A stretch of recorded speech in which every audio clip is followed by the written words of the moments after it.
જાગો મોડાસાના મુસ્લિમ કાચી સમાજના લોકો જાગો જાગો જાગો જાગો જાગો જાગો મોડાસાના મુસ્લિમ કાચી સમાજના લોકો જાગો જાગો જાગો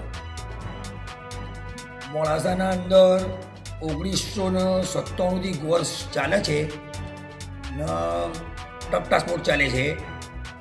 એના અંદર બકરાવાળાનો કોઈ હિસાબ મળ્યો નથી.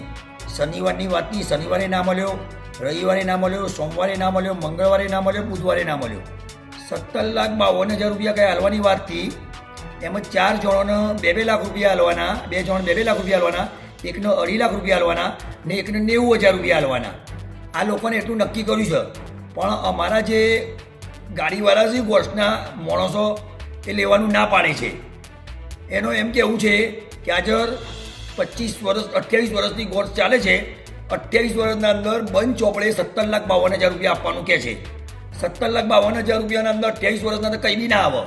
પણ આપણી માણસ આપણી પબ્લિક પહેલાં જાગી નથી, અમુક જાગી છે. બધું લૂંટાઈ ગયું તાણે બધા જાગ્યા છે. અત્યારે કબ્રસ્તાનના અંદર એમને પોતાની જગ્યા બનાવી દીધી છે. એવા માર્કેટના અંદર સમાચાર આવ્યા છે. એવા બિલકુલ પાકાપાયા સમાચાર છે. મેડિકલના અંદર આરોગ્ય મંડળના અંદર મેડિકલ છે, એના અંદર લાખે 10,000 રૂપિયા ડિસ્કાઉન્ટ ને 50 લાખે 5 લાખ રૂપિયા ડિસ્કાઉન્ટ. 50 લાખ રૂપિયાની હર મહિને બિલકુલ દવા જાય છે. એના અંદર આરોગ્ય મંડળના અંદર જે ટ્રસ્ટી છે, જે ટ્રસ્ટ બધા ચલાવું છે, પ્રમુખ છે, બધા ચલાવું છે, એમનું 5 લાખ રૂપિયા હર મહિને દીઠ કમિશન છે. 5 લાખ રૂપિયા હર મહિને કમિશન છે. એટલે આ લોકોને રિલીફ કમિટી કયો, ગોર્સ કયો, ટ્રક ટ્રાન્સપોર્ટ કયો, આરોગ્ય મંડળ કયો, મંડળીઓ કયો, બેંકો કયો, ઓના અંદર કોઈ સંસ્થાના અંદર હિસાબ આલવા તૈયાર નથી, કોઈ ન્યાય આલવા તૈયાર નથી. ઓમની ખીચડી પોતાની ખીચડી જ પકાવું છે. આટલું બધું ગારો મોણસ બેસે, આટલું બધું છેલ્લી કોટીનું મોણસ બોલે છે. એમની ચોપડી છે ને, એમની ચોપડી મગર જેવી ચોપડી છે, મગર જેવી. ગોર્સનો હિસાબ ના મળે, કોઈ બાજુનો હિસાબ ના મળે, રિલીફ કમિટીનો હિસાબ ના મળે. કે મરી જાઓ, પૈસો ના હોય તો મરી જાઓ. પૈસો છે પણ એમને હાલવાની તાકાત નથી. અરમનો માલ જેના કારણે હાલ્યો હોય ને, અરમનો માલ, એ મોણો પૈસો નથી હાલી શકતો. જિંદગીના અંદર એટલું યાદ રાખવાનું. પોતાના મા બાપને ન રાખતો તો સમાજની હું સેવા કરવાના છે આ લોકો? સમાજની કોઈ બી હિસાબે સેવા નથી કરવાના. પોતાના બાપને ના ગણ, પોતાની માને ના ગણ, પોતાના ભાઈઓને ના ગણ, પછી એ હું એ હિસાબ કરવાના છે? કોઈ હિસાબ ના મળે. મોડાસાના મુસ્લિમ ગાચી સમાજ લોકો જાગો. તમારી નસલ હે, તમારા છોરા અહીં, તમારી બધા મોટો બધો થઈ. આ ઓલ ઇન્ડિયા રોડ લાઇન્સ વાળાને અવાજ ઉઠાવ્યો છે. અવાજ ઉઠાવો. ઓલ ઇન્ડિયા રોડ લાઇન્સ કોઈથી બીતો નથી, કોઈથી બીવાની.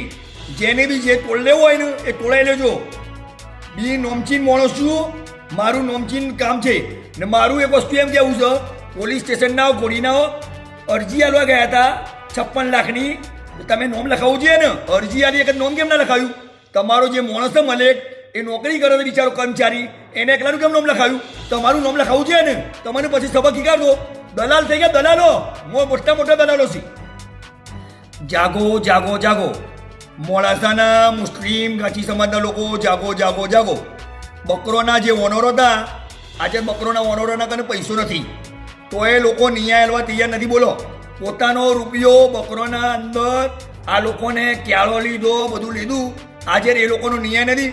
મોડાસાના 30 થી 35 ઓનર પૂરા થઈ ગયા બકરાવાળા, બિલકુલ પૂરા થઈ ગયા. એમને આજે પૈસા મળી જાય, ન્યાય મળી જાય, જે બી ન્યાય હોય એ ન્યાય મળી જાય તો 3-3 થી 4-4 લાખ રૂપિયા એ લોકોને ભાગ આવું. બોસના અંદર કોઈ પૈસા આલવાની જરૂર નથી. એમને પોતાનો આજે હપ્તા દેવું હોય, કોઈની ઈદ કરવું હોય, કોઈને તહેવાર કરવો હોય, કોઈને લુગડો લાવવો હોય, કોઈની જે વસ્તુ આલવું હોય એ વસ્તુઓ લાય. એ લોકોના બી પૈસા આલવા તૈયાર નથી. માણસ અત્યારે મરી ગયો છે ને મરી જ જવાનો છે. આ હોડિયા છે ને, હોડિયા મોડાસાના જે માલદાર માણસો છે, હોડિયા, એ હોડિયા જ થવાના છે. ને મોડાસાના માલદાર માણસની તાકાત નથી કે ગરીબ માણસનો, મધ્ય વર્ગનો માણસ ગોચી સમાજનો પૈસો હાલ દે. ગોચી સમાજ આજે મંડળી, સંસ્થા, આરોગ્ય મંડળ, બેંક, રિલીફ કમિટી, ગોર્સ, ટ્રક ટ્રાન્સપોર્ટ, જે બી વસ્તુ ધારે ને એ મોડાસાનો મુસ્લિમ ગાચી સમાજ કરી શકે છે. જે બી ધારે મોડાસાનો મુસ્લિમ ગાચી સમાજ કરી શકે છે. પણ આ લોકો ચોરવાના અંદર એટલું ચોર લેવાનું, વ્યાજ બેંકોના અંદર 18% વ્યાજ લેવાનું, બેંકોના અંદર જમીન લાવવાના, એમના બાપની બેંક બનાવી દીધી, એમના બાપનો ટ્રસ્ટ કરી દીધો. આ લોકોને ધંધો જ કરી દીધો છે ગોરીનોને. 24 કરોડ રિલીફ કમિટીના કહી ગયા, સસ્તાના કહી ગયા, આરોગ્ય મંડળના કહી ગયા, બધા પૈસા ચોરના ભાઈ ઘંટી ચોર છે. જાગો જાગો જાગો, મોડાસાના મુસ્લિમ ગાંચી સમાજના લોકો જાગો જાગો જાગો. હોસ્પિટલ કે અહીં મારું છે, બેગ કે અહીં મારું છે, મસ્જિદ કે અહીં અમારી છે, જમાત કે અહીં અમારી છે, મદ્રસા કે અહીં અમારું છે, હોસ્પિટલ કે અહીં અમારું છે, આરોગ્ય મંડળ કે અહીં અમારું છે, ભવન કે અહીં અમારું છે. તમારા બાપનું નથી, મોડાસાના મુસ્લિમ કોચી સમાજનું છે, તમારા બાપનું નથી. પૈસા તો દુનિયાના ચોરી લીધા છે. 35 વર્ષથી ચોરીઓ કરી છે. એ 35 ચોરીઓનો હિસાબ કઈ છે? 1 મહિનો ને 11 ધનથી ઓલ ઇન્ડિયા રોડ લાઇન્સ બોલો છો, કમ્પ્લેટ 1 મહિનો ને 11 ધનથી. એનો કોઈ હિસાબ આલવા કોઈ તૈયાર નથી. નકરા થઈ ગયા નકરા. એમની ચોપડી છે ને, એમની ચોપડી મગર જેવી ચોપડી થઈ ગઈ છે, મગર જેવી. ને આજે પોલીસ સ્ટેશનના અંદર ગયા તો ગોળીનાઓ 4 જણા 4-5 જણા, એ ગોળીનાઓને નોમ કેમ નથી આલ્યો? પોલીસ સ્ટેશનના અંદર અરજી લઈને ગયા હતા. એક જ આ લોકોનું નોમ લખો જોઈએ ને કે ઓલ ઇન્ડિયા રોડ લાઇન સરહદીભાઈની અરજી આલું છું, અમે જઈએ છીએ અરજી આલીને. નોમ કેમ નથી લખ્યો તમે? ખાલી મલેકનું નોમ લખ્યું છે. ગોળીનાઓ મરી જાઓ, તમારાથી કંઈ થવાનું નથી. તમારો અરમનો માલ હશે ને, અરમનો માલ ખાધો છે, એ અરમનો માલ જ રહેવાનો. તમારો હકનો માલ તમારે હદવાનો નથી. તમારા ખોનગણના તો કોઈનો હકનો માલ હદવાનો નથી. ચોરીને માલદાર થઈ ગયા છો. અલ્લાહથી બીવો, અલ્લાહ પાકથી બીવો. આજે મુસ્લિમ ગાંચી સમાજ એટલો તકલીફો છે ને, એની પરિસ્થિતિ બહુ ખરાબ છે. ઘરના અંદર લોકોના હાજર 15,000 રૂપિયા બી કમાતા, દેવો દુનિયો નથી. તમે પૈસા જે પેલા ચોર્યા છે એના અંદર બિચારાને થોડા ઘણા પૈસા હાલો, પબ્લિકને હાલો. થોડું મરી ગયો તો યાદ કરે કે આ માણસ મરી ગયો છે, પૈસા હાલ્યા છે. તમે તો તમારા બાપનું બધું કરી લીધું છે. જેટલું છે એ બધું તમારા બાપનું જ કરી લીધું છે. મારું જ છે, આ વસ્તુ મારું, પેલું વસ્તુ મારું, ઓમ મારું, પેલું મારું, તમારું જ કર્યું છે. કાકોને ના રાખો, ભત્રીજોને ના રાખો, ભોણીઓને ના રાખો. તમે હું સમાજની સેવા કરવાનો છો? સમાજની સેવા તમે હું કરવાના છો? ચોરના ભાઈ ઘંટી ચોર તો બધા અડ્ડિયા મળે છે ને.